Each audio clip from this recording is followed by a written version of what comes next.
হ্যাঁ বাবু, তোমরা তো আমাদের নিজের মতো। এগুলো আঙ্কেল কিসের কি দরকার ছিল? আর তোমরা তো আমার নিজের মতো ছেলে, খাও খাও। আচ্ছা ঠিক আছে খাই।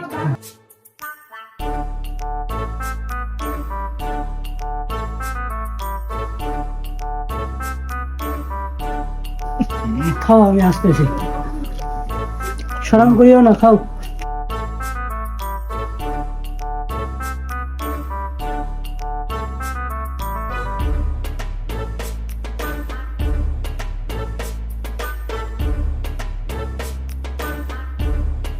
বুঝাচ্ছ? প্লেটটা ধুতে হবে না? আরে লাগবে না, তোমরা তো আমাদের নিজের মতোই। না, আমরা তো নিজের মতো ধুয়ে আসি।